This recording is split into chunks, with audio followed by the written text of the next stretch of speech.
할렐루야. 부활하신 우리 주님의 놀라운 평화와 사랑과 능력이 여러분의 심령과 가정과 일터 위에 흘러넘치시기를 축복드립니다. 앞뒤 좌우에 있는 분들에게 우리 주님 부활하셨습니다. 축복의 인사를 좀 해주시면 좋겠습니다. 오늘 우리에게 주시는 하나님의 말씀은 누가복음 24장 1절에서 12절까지의 말씀입니다.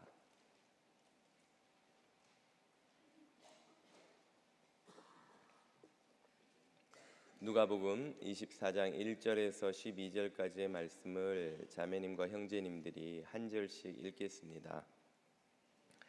안식 후 첫날 새벽에 이 여자들이 그 준비한 향품을 가지고 무덤에 가서 돌이 무덤에서 굴려 옮겨진 것을 보고 들어가니 주 예수의 시체가 보이지 아니하더라. 이로 인하여 근심할 때에 문득 찬란한 옷을 입은 두 사람이 곁에 섰는지라. 여자들이 두려워 얼굴을 땅에 대니 두 사람이 이르되 어찌하여 살아있는 자를 죽은 자 가운데서 찾느냐. 여기 계시지 않고 살아나셨느니라. 갈릴리에 계실 때에 너희에게 어떻게 말씀하셨는지를 기억하라. 이르시기를 인자가 죄인의 손에 넘겨져 십자가에 못 박히고 제3일에 다시 살아나야 하리라 하셨느니라 한데, 그들이 예수의 말씀을 기억하고 무덤에서 돌아가 이 모든 것을 11사도와 다른 모든 이들에게 알리니, 이 여자들은 막달라 마리아와 요한나와 야고보의 모친 마리아라. 또 그들과 함께한 다른 여자들도 이것을 사도들에게 알리니라. 사도들은 그들의 말이 허탄한 듯이 들려 믿지 아니하나 베드로는 일어나 무덤에 달려가서 구부려 들여다보니 세마포만 보이는지라. 그 된 일을 놀랍게 여기며 집으로 돌아가니라. 아멘. 오늘이 부활의 아침, 전 세계에서 3분의 1에 달하는 사람들이 이 아침을 기념하고 있습니다. 교파마다 날짜가 조금 다른 경우도 있고 또 시차가 있어서 조금 늦기도 하고 빠르기도 하지만 전 세계 22억에 이르는 인구가 자신을 그리스도인이라 고백하며 예수 그리스도의 이 부활의 아침을 기념하고 있는 것이죠. 왜 이토록 많은 이들이 이 아침을 기억하고 기념하고 주님께 예배를 드리는 것일까요? 그 첫 번째 이유는 이 아침이 예수가 곧 그리스도이심을 증명한 아침이기 때문에 그렇습니다. 우리가 예수 그리스도라고 주님을 부를 때에 그 부름 안에는 이미 예수님은 그리스도이시다 하는 신앙 고백이 들어있는 것이죠. 아니, 한 인간 예수가 어떻게 하나님의 아들이요 메시아요 그리스도라는 것을 우리는 믿을 수 있습니까? 바로 이 아침의 부활을 통해서 그 사실이 증명되었기 때문입니다. 로마서 1장 4절은 말씀하십니다. 성결의 영으로는 죽은 자 가운데서 부활하사 능력으로 하나님의 아들로 선포되셨으니, 부활의 능력으로 당신이 하나님의 아들이심이 증명되었고 선포되었다, 그 말씀이죠. 곧 우리 주 예수 그리스도이시니라. 우리 주님께서 이 부활을 통해 하나님의 아들 되심을 증명받으신 것을 여러분 믿으시기를 축복드립니다. 두 번째로 이 날을 기념하는 이유는 죄와 죽음의 권세를 깨뜨린 아침이기 때문입니다. 인류는 역사가 시작된 이래부터 죄와 죽음의 문제를 해결하기 위해 무던히 노력해 왔습니다. 온갖 철학과 종교를 내세워 죄를, 죽음을 해결해 보려고 몸부림쳐 왔지만 예수 그리스도만큼 확실한 그 해답을 제시한 이는 지금까지 없었지요. 예수님은 어떻게 우리의 죄와 죽음을 해결하셨습니까? 로마서 4장 25절은 말합니다. 예수님은 우리가 범죄한 것 때문에 내어줌이 되어 십자가를 지셨고 또 우리를 의롭게 하시기 위해서 다시 부활하심으로 살아나셨던 것이죠.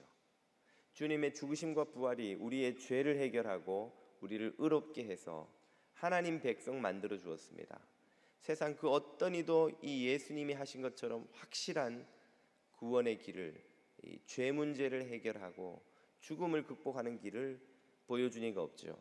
오늘 저와 여러분이 예수님의 죽으심과 부활로 죄와 죽음의 권세로부터 해방된 것을 믿으시기를 축복드립니다. 마지막으로 주님 우리가 이 아침을 기념하는 이유는 이 아침이 모든 절망을 이길 소망의 메시지를 준 아침이기 때문에 그렇습니다. 기독교인이든 아니든 이 현실의 삶을 살아가며 절망을 마주하는 것을 피할 수가 없습니다. 우리 인생은 참 태어나는 그 순간부터 잠깐 예쁘고 젊고 힘 있을 때를 지나고 나면 그 다음부터는 죽음을 향해 달려가는 삶이죠. 생로병사, 태어나지만 금방 늙고 병들고 결국에는 우리 부모님들이 가셨던 그 무덤의 길로 우리 모두는 갈 수밖에 없습니다. 우리가 그것을 외면하든 부인하든 피하기를 위해 몸부림을 치든 상관없이 피할 수 없는 절망의 현실이죠. 그러나 성경은 우리에게 세상 그 어떤 것보다 강력하고 확실한 소망의 메시지를 우리에게 전해줍니다. 그 소망이 바로 부활을 통해서 우리에게 주어지지요. 고린도전서 15장 19절 이하입니다. 만일 그리스도 안에서 우리가 바라는 것이 다만 이 세상의 삶뿐이면 우리가 이 세상에서 누리는 잠깐 영화와 젊음과 즐거움이 지나간 후에 병들고 늙고 약해지다가 마침내 부모님을 쫓아가는 그것이 우리 삶의 전부라면 모든 사람 가운데 우리 그리스도인들은 더욱 불쌍한 자니라. 그러나 20절 이제 그리스도 예수께서 죽은 자 가운데서 다시 살아나사 잠자는 자들의 첫 열매가 되셨기 때문에 두 번째, 세 번째, 100번째, 1000번째, 10,000번째 열매가 이어질 것이고 바로 우리가 그 열매가 되리라는 말씀이죠. 그러므로 22절 아담 안에서 모든 사람이 죽은 것 같이 그리스도 안에서 모든 사람이 삶을 얻을 것을 우리는 소망으로 갖게 되었습니다. 이 영생의 소망이 저와 여러분에게 허락된 것을 여러분 믿으시기를 축복드립니다.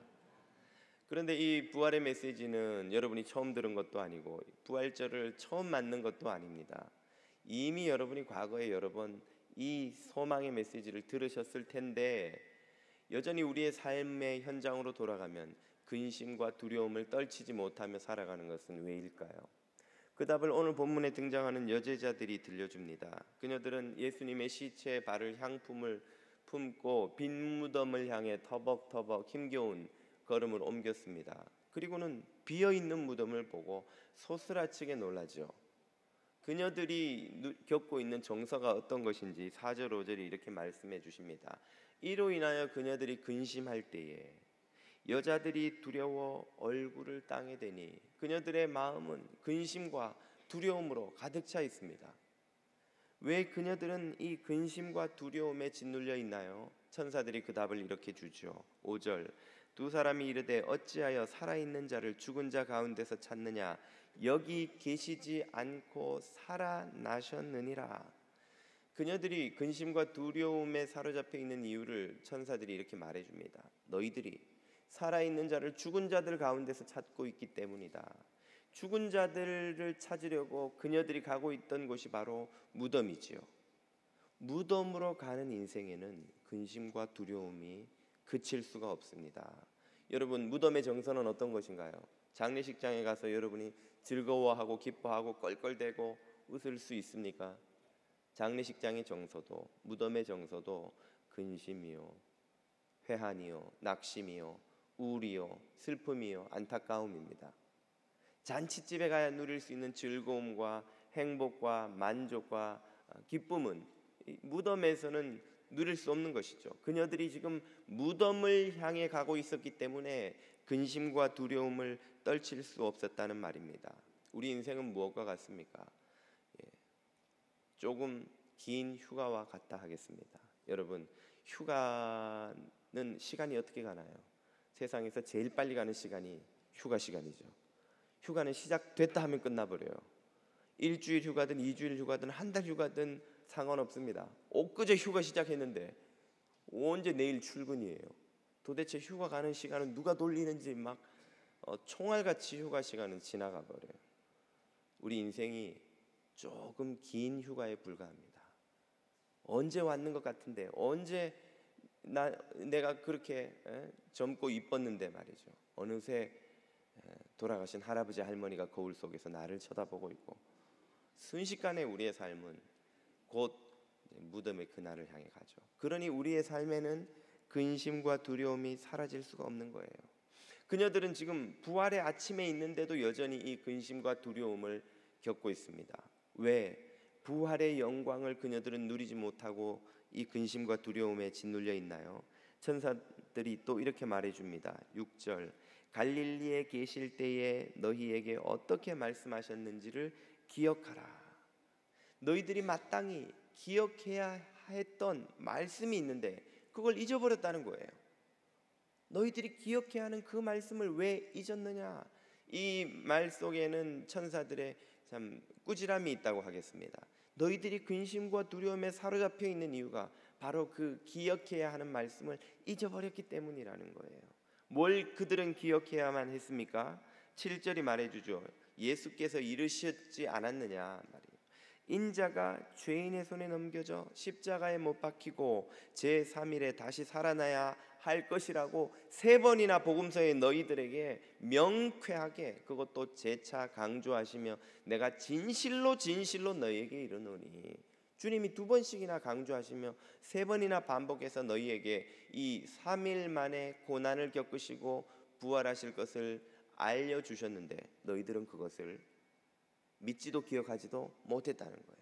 제자들은 주님이 고난을 겪는다는 이 무서운 말씀을 받아들일 수가 없었기 때문에 믿지 못했고, 더 나아가서 주님이 부활하신다는 말씀도 믿지도 기억하지도 못했던 것이죠. 바로 이것이 그녀들의 문제요, 오늘 우리들이 겪고 있는 문제입니다. 우리는 매년 성탄절을 겪고 부활절을 겪으면서 소망의 메시지, 구원의 메시지를 듣습니다. 그리고는 일상으로 돌아가서 잊어버리는 거예요. 언제 부활절이 있었냐는 듯이, 언제 성탄의 구원의 메시지를 우리가 들었냐는 듯이 돈 문제, 건강 문제, 가정 문제, 삶의 문제 속에 들어가면 그만 깡그리 잊어버리고 다시 근심과 두려움에 사로잡혀 살아갑니다. 그런 우리들에게 성경이 하시는 말씀이 이것이죠. 너희에게 어떻게 말씀하셨는지를 기억하라. 주님이 너희에게 뭐라고 하셨는지를 기억하라는 거예요. 리마인드해서 다시 떠올려 보라는 거예요. 뭐라고 주님이 너희에게 말씀하셨는가. 인생의 반전은 바로 이 주님의 말씀을 기억하는 데서 시작된다고 하겠습니다. 8, 9절이 이렇게 말하죠. 그녀들이 그제서야 예수님의 말씀을 어떻게 했다고요? 기억했다는 거예요. 기억했다는 거예요. 아차, 우리가 그 말씀을 들었지. 천사들의 말을 듣고 보니까 그제서 기억이 나는 거예요. 아, 예수님이 그 말씀을 하셨지. 교회는 그러므로 기억을 되살리는 공동체라고 할 수 있습니다. 우리가 주일날 말씀을 듣고 새로이 결단하고, 맞아, 주님이 나와 함께 하시지 해놓고 월요일, 화요일이 되면 다 잊어버려요. 일주일이 지나서 다 잊어버리고 다시 근심에 사로잡힐 때쯤 되면 다시 주일날 교회 가서 다시 리마인드를 받는 거예요. 우리 목사가 하는 일이 뭐냐? 성도들을 리마인드 시켜주는 거예요. 구역 모임에서 하는 일이 뭡니까? 서로가 서로를 리마인드 시켜주는 거예요. 1대1 제자 양육과 T 성경 공부와 커피 브레이크를 통해서, 부부 행복학교를 통해서, 재정교실을 통해서 우리가 하는 일이 뭡니까? 주님의 말씀을 서로 리마인드 시켜주는 거예요. 그 1대1 양육이 없었다면, 그 커피 브레이크가 없었다면, 그 재정교실이 없었다면 가르치는 이도 듣는 이도 그 말씀을 잊어버리고 사는 거예요. 그 양육 때문에 양육자도 와서 다시 말씀을 보고, 내가 가르쳐야 되는데 뭘 가르쳐야 되는가, 다시 말씀을 떠올리는 거죠. 듣는 자도 그 자리에 와서 이 선배, 믿음의 선배를 통해서, 이 양육을 통해서 또 다시 내가 잊어버렸던 말씀을 또 다시 떠올리는 것이죠. 그리고는 새롭게 힘을 얻어 지치지 않는 이 마라톤 같은 인생을 달려갈 수 있게 해주는 것입니다. 이 여자들이 삶의 반전을 겪기 시작한 것은 바로 이 기억입니다. 그녀들이 예수님의 말씀을 기억하고 9절 무덤으로 돌아가, 죄송합니다. 이건 아주 중요한 조사예요. 무덤에서 돌아갔던 거예요. 이때까지는 그녀들은 무덤으로 갔었습니다. 이제 그녀들의 발걸음은 무덤에서 돌이켜서 떠나가죠. 어디로 갑니까? 이 모든 것을 11사도와 다른 모든 이들, 믿음의 공동체, 교회에 알려주는 전도자가 됩니다. 믿음의 공동체, 교회는 곧 천국의 축소판이지요. 곧 그녀들의 걸음은 하나님 나라를 향해 가기 시작한 거예요. 무덤으로 향하던 걸음이 하나님 나라를 향해 가기 시작하는 거예요. 그러므로 근심과 두려움에 사로잡혔던 그들의 삶이 이제는 기쁨으로 충만한 전도자의 그것이 되지요. 마태복음을 보면 그녀들이 큰 기쁨으로 달려갔다 그랬어요. 달려갔다. 그녀들이 무덤으로 갈 때는 어떻게 갔습니까? 터벅터벅 처진 어깨로 힘겹게 향품을 안고 예수님의 시체에 바를 것을 생각하며, 다른 복음서를 보면 그녀들이 서로 말하기를 누가 우리를 위하여 돌문을 옮겨줄꼬. 가긴 가는데 그 무거운 돌문을 우리 힘으로 옮길 방법은 없고 누가 옮겨줄 사람이 없는가. 그걸 걱정하면서 가는 거예요. 옮겨줘도 걱정이에요. 그 주님의 죽음의 향품을 바르는 일이 어찌 즐거울 수가 있으며 복될 수가 있으며 슬픔에 짓눌리지 않을 수가 있습니까? 해결돼도 걱정인 게 우리 인생이에요. 그러나 이제 그녀들은 큰 기쁨으로 하나님 나라의 공동체를 향해서 달려갔다고 그랬어요. 기쁨의 힘으로 달려갔다고. 그녀들의 삶이 반전을 경험한 것이죠. 오늘 우리들의 삶이 변화되는, 반전을 경험하는, 역전을 경험하는 비밀도 바로 여기에 있습니다. 그것은 기억하는 거예요. 주님의 말씀, 주님이 우리에게 기억하라고 하신 말씀을 잊지 않는 것이죠. 그 말씀이 5절 6절에서 이렇게 천사들의 음성으로 선포됩니다. 어찌하여 살아있는 자를 죽은 자들 가운데서 찾느냐? 여기 계시지 않고 살아나셨느니라. 아멘. 우리 주님이 살아나셨다는 이 사실을 여러분 한순간도 잊지 마시고 마음에 새겨 기억하실 수 있기를 축복드립니다. 그것이 부활의 소망이요 부활의 능력입니다. 이 압도적 소망을 기억할 때 우리는 모든 절망을 이겨낼 수 있는 능력을 얻게 되는 것이죠.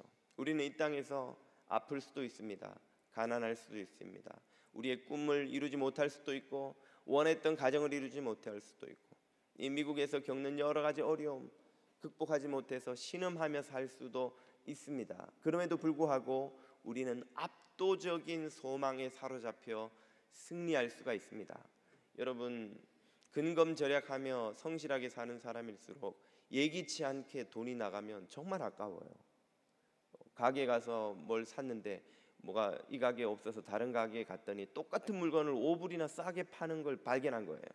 그 순간 느끼는 당황스러움이란, 내가 왜 진작 이 가게에 먼저 오지 않았던가.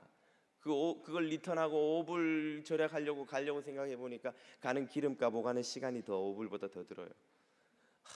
5불, 오늘 5불 아낄 수 있었는데 나의 어리석음으로 5불을 날렸도다. 잠도 안 와요. 막 아침에 출근하려고 보니까 누가 차를 쫙 못으로 긁고 오는 백미러를 깨버리고 갔어요. 누군지 알 길도 없고 보험을 하려니 프리미엄이 올라가겠고 눈물을 머금고 몇백 불이나 되는 차 수리비를 쓸 때 하루 종일 번 돈 거기다 다 쏟아부었다 생각을 하면 정말 맥이 빠지고 힘이 들죠. 주식 투자하시는 분들은 주식값이 내려갔다는 펀드 매니저의 전화를 받으면 속이 쓰리고 잠이 안 오죠. 저만 믿으세요 했던 사람이 좀 손해 좀 봤네요. 자기만 믿으려면서 속이 쓰리고 답답하고. 그런데 얼마 전에 친구와 점심 먹고 나오다가 우연히 야 우리도 한번 사볼까? 그리고는 샀던 로또가 맞았다고 수백만 불이 어카운트에 입금된다고 은행에서 전화가 온 거예요. 그럼 어떻게 됩니까? 입이 귀에 걸리게 되죠. 부활절 아침에도 안 걸리는 입이 이 로또 맞으면 귀에 걸려서 그때부터는 아무것도 속상한 일이 없어요. 5불 더 준 거 하나도 아깝지 않습니다. 차 수리 몇백 불 아무것도 아니에요. 주식 올라가겠지 뭐 언젠가는 올라가겠지. 왜요? 지금 수백만 불이 내 어카운트에 들어왔으니까, 로또를 맞았으니까. 우리 교회 교우들은 제 말을 너무 잘 들어서 로또 사보신 분이 없는 것 같아요. 이런 거 생각하면 로또를 한 번씩 사봐야 설교를 이해를 하실 텐데, 로또를 되면 그렇게 기쁘지 않겠어요 여러분? 우리는 영생의 로또를 맞은 사람인 줄로 믿습니다. 우리의 삶의 고난이 결코 사소한 것은 아닙니다. 정말 어렵고 눈물 나고 견디기 힘든 고난이 많지만 고난이 사소해서가 아니라 우리가 맞은 영생의 로또가 압도적인 것이기 때문에 그 고난들을 사소한 것으로 만들어 버리는 거예요. 그 부활의 소망, 영생의 소망이 너무 크기 때문에 우리가 겪는 절망의 문제가 사소한 것으로 그 압도적인 소망에 극복되는 거예요. 그래서 사도 바울은 40에 한 대 감한 매를 수차례 맞고 온몸이 만신창이가 되어 감옥에 갇히고 파선하고 생명의 위협을 받고 비난받고 온갖 욕을 다 겪으면서도 신라와 더불어 감옥에 갇혀 하나님을 찬양하고 그분을 높여드리고 전도하고 기뻐하며 기도했다 말하는 것이죠. 우리의 믿음의 선배들은 화형장에서 짐승의 밥이 되어 가면서도 이 압도적인 부활의 소망을 가슴에 품고 그 고난을 거뜬히 이겨내었던 것입니다. 이 믿음으로, 이 부활의 소망으로 스데반은 자기를 향해 돌을 던지는 사람들을 위해 축복하고 기도하기를 주여 저들의 죄를 사하여 주옵소서. 저들은 자기들이 하는 일을 알지 못함이니이다. 돌이 뭡니까 여러분? 누가 여러분에게 싫은 소리 한마디만 해도 상처받고 기분 나빠서 교회도 가기 싫고 일도 나가기 싫고 말이죠. 비즈니스 하다가 고객하고 좀 얼굴 붉힐 일만 있어도 그만 다 때려치우고 싶고 누가 나한테 조금 속상한 소리만 해도 인생이 살기 싫어서 하루 종일 일주일 내 어떤 경우는 평생 가요. 평생. 어릴 때 학교에서 친구들한테 왕따 당했던 거 자다가 막 문득 깨가지고 그때 내가 왜 그렇게 당하고 살았는가, 그 분노가 아직도 해결이 안 돼가지고 평생 그걸 품고 살아가기도 해요. 그런데 어떻게 자기에게 돌을 던져서 온몸을 깨뜨려서 자기를 지금 죽이는 원수들을 향해 축복의 기도를 할 수 있나요? 압도적인 부활의 소망이 그들을 사로잡았기 때문입니다. 오늘 저와 여러분들이 예수 그리스도의 말씀을 기억하고 이 압도적인 부활의 소망 가운데 들어가면 이 세상의 고난을 극복할 힘이 거기에서 솟구치는 줄로 믿습니다. 부활의 소망은 그저 고난 속에서 우리의 기분을 좋게 하는 것에 그치지 않습니다. 부활의 소망은 성령의 능력으로 우리 안에서 역사하여서 우리를 골리앗을 쓰러뜨리는 다윗을 만들고 민족을 구원하는 모세를 만들고 수많은 적들을 물리치는 기드온과 300용사로 변화시키는 능력인 것이죠. 비겁하고 겁 많고 이기적이고 자기밖에 모르는 소심한 우리들을 그런 위대한 믿음의 용사로 만드는 것이 바로 부활의 소망입니다. 압도적인 부활의 소망입니다. 이런 모든 변화들이 어디에서 시작됩니까? 바로 주님의 말씀을 기억하는 데서 시작되는 거예요. 주님의 말씀을 새기는 데서 시작되는 거예요. 무슨 말씀을 새기라고 성경은 선언해 주십니까? 어찌하여 살아있는 자를 죽은 자 가운데서 찾느냐? 여기 계시지 않고 살아나셨느니라. 아멘. 우리 주님이 살아나셨고 그로 말미암아 우리에게 영원한 부활의 소망이 허락된 줄로 믿습니다. 모든 절망을 딛고 일어설 수 있는 성령의 능력이 허락된 줄로 믿습니다. 이 부활의 능력으로 성령의 역사로 다시 일어나 전진하시는 저와 여러분 다 되시기를 축복드립니다. 기도드리겠습니다.